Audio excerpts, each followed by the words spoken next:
Assalamualaikum warahmatullahi wabarakatuh. Halo teman-teman Republik Investor. Semoga selalu dalam keadaan sehat. Masih dalam kondisi pandemi ya. Jadi teman-teman semoga selalu menjaga protokol kesehatan ya, 3M. Dan seperti yang kita ketahui, baru-baru ini kita atau Indonesia sedang ditimpa berbagai macam musibah ya, dari pesawat Sriwijaya Air yang jatuh, kemudian ada gempa bumi, kemudian hari ini saya mendengar terkait dengan erupsi ya kalau nggak salah ya di Merapi dan juga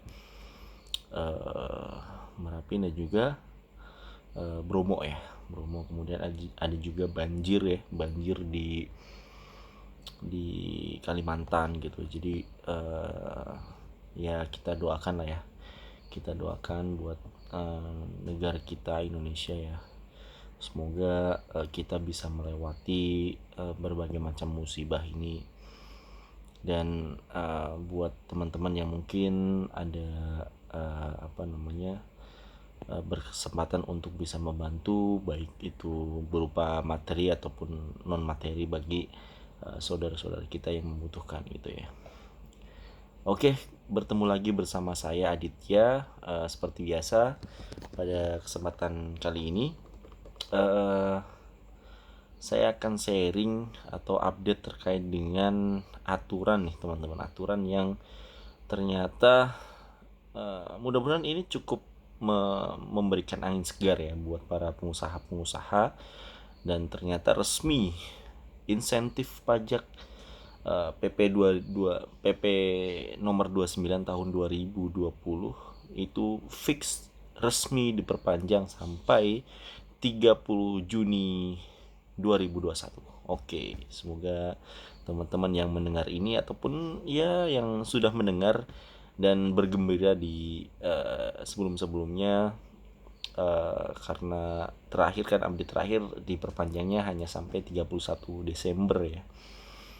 Tapi ternyata fix dikeluarkan oleh Bu Sri Mulyani ya melalui aturan, yaitu Peraturan Menteri Keuangan PMK ya nomor 239 nih tahun PMK nomor 239 garis miring PMK titik 03 garis miring 2020 tentang pemberian fasilitas pajak terhadap barang dan jasa yang diperlukan dalam rangka penanganan pandemi coronavirus disease 2019 dan perpanjangan pemberlakuan fasilitas pajak penghasilan berdasarkan peraturan pemerintah nomor 29 tahun 2020 tentang fasilitas pajak penghasilan dalam rangka penanganan coronavirus 2019 atau yang kita kenal dengan COVID-19.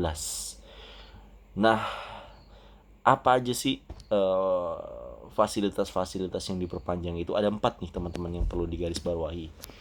Yang pertama adalah di mana adanya tambahan pengurangan penghasilan itu bagi wajib pajak dalam negeri yang memproduksi alat-alat kesehatan atau perbekalan kesehatan rumah tangga. Nah, wajib pajak yang memproduksi misalkan apa ya yang dibutuhkan nih, yang sering dibutuhkan di dunia kesehatan yang termasuk dalam coronavirus, hand sanitizer, disinfektan misalkan, itu dapat menerima tambahan pengurangan penghasilan neto sebesar 30% dari biaya produksi yang dikeluarkan teman-teman. Nah, alat kesehatan yang dimaksud itu meliputi masker bedah gitu ya untuk tenaga medis gitu ya. Kemudian ada respirator yang kita kenal dengan jenisnya dengan N95 ya teman-teman ya. Kemudian ada sarung tangan, kemudian ada ventilator dan lain sebagainya lah ya.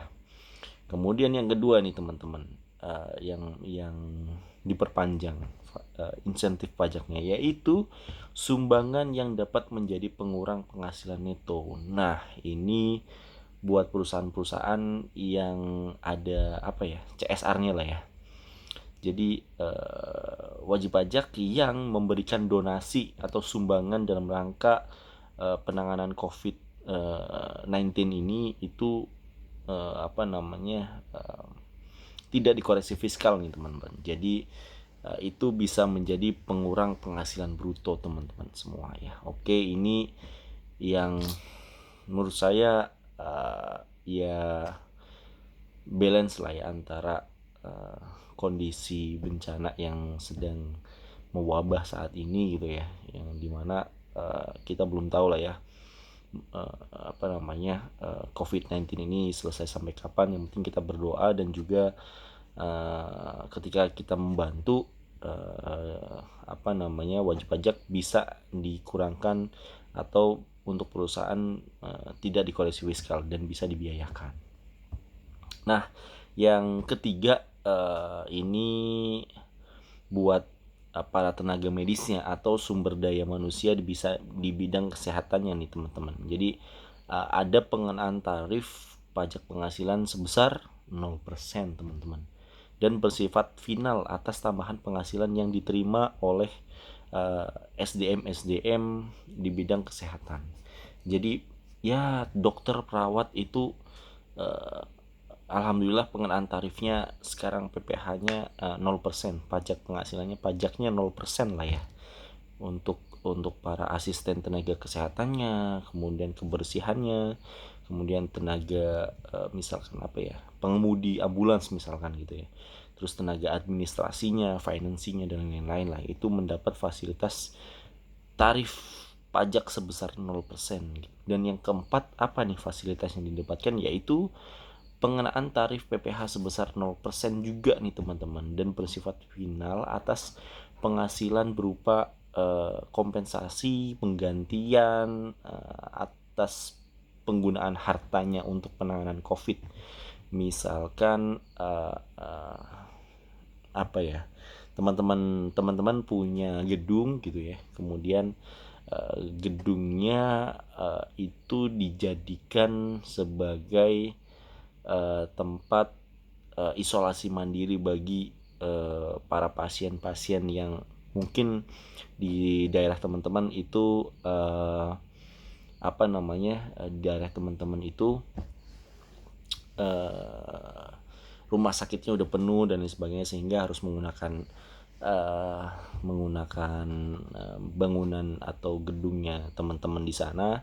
Nah, ini tarif pajak penghasilannya atas penghasilan yang teman-teman terima itu adalah 0%.